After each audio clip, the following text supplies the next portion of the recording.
कहा जाता है कि एक समय माधवदास नाम के एक व्यक्ति भगवान जगन्नाथ के बहुत बड़े भक्त थे।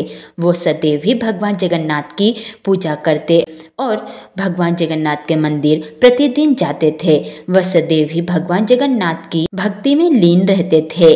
इस प्रकार से कई वर्ष बीत गए, परंतु एक बार माधवदास की तबीयत बहुत ही ज़्यादा खराब हो गई। धीरे धीरे माधवदास की स्थिति खराब होने लगी, परंतु माधवदास भगवान जगन्नाथ की भक्ति करना और उनके मंदिर जाना नहीं छोड़े। परंतु माधवदास का बहुत ज़्यादा तबीयत खराब होने पर आस पड़ोस के लोगों ने उनकी मदद करने की कोशिश की, परंतु माधवदास कहने लगे, नहीं, मुझे मदद की कोई आवश्यकता नहीं है, मेरी मदद भगवान जगन्नाथ करेंगे। परंतु धीरे धीरे माधवदास की स्थिति इतनी खराब हो गई कि अब उनसे मंदिर भी नहीं जाया जा रहा था और वह पूजा भी नहीं कर पा रहे थे।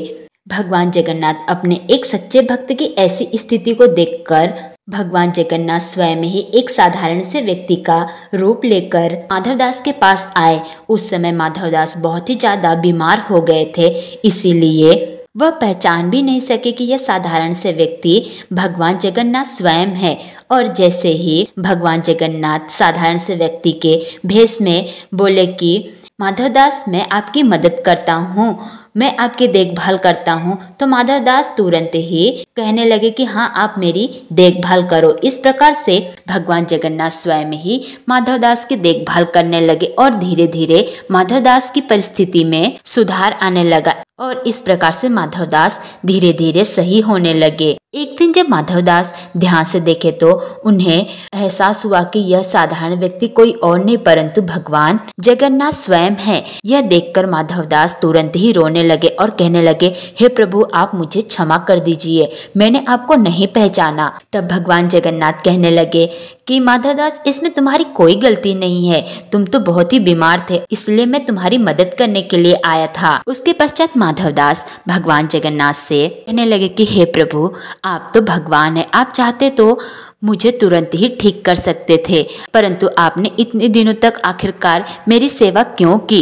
तब भगवान जगन्नाथ माधवदास से कहने लगे कि माधवदास, बीमार होना तुम्हारे भाग्य में लिखा था और मैं किसी का भाग्य बदल नहीं सकता हूँ, परंतु तुम मेरे सच्चे भक्त हो, इसीलिए मैं अपने सच्चे भक्तों को कभी भी अकेला नहीं छोड़ता हूँ और मैं तुम्हारी इस परिस्थिति में तुम्हारी मदद करने के लिए आया, ताकि तुम इस परिस्थिति का सामना अकेले ना करो, बल्कि मैं तुम्हारा सहायक बनूं। और साथ ही भगवान जगन्नाथ माधवदास से कहने लगे कि तुम मेरे एक सच्चे भक्त और तुम सदैव ही सच्चे मन से मेरी भक्ति करते हो, लेकिन तुम्हारे भाग्य में अभी भी 15 दिनों तक बीमार होना लिखा हुआ है। मैं तुम्हारा भाग्य तो नहीं बदल सकता हूँ, लेकिन तुम्हारे भाग्य में जो 15 दिनों तक की बीमारी बाकी रह गई है वह मैं अपने ऊपर लेता हूँ। और इस प्रकार से माधवदास ठीक हो जाते हैं, परंतु भगवान जगन्नाथ 15 दिनों के लिए बीमार हो जाते हैं। कहा जाता है कि तभी से भगवान जगन्नाथ प्रत्येक वर्ष 15 दिनों के लिए बीमार होते हैं और इस दौरान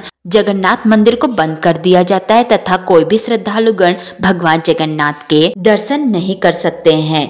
और इस दौरान भगवान जगन्नाथ को किसी भी प्रकार के पकवान का भोग नहीं लगाया जाता है, परंतु इन 15 दिनों तक भगवान जगन्नाथ को अलग अलग प्रकार के काढ़े पिलाए जाते हैं। इस प्रकार से कहा जाता है कि भगवान सदैव ही अपने सच्चे भक्तों की मदद करते हैं। किसी प्रकार का दुख या संकट हो तो भगवान सदैव ही अपने सच्चे भक्तों की मदद करते हैं, इसलिए व्यक्ति को सदैव भगवान के ऊपर भरोसा रखना चाहिए।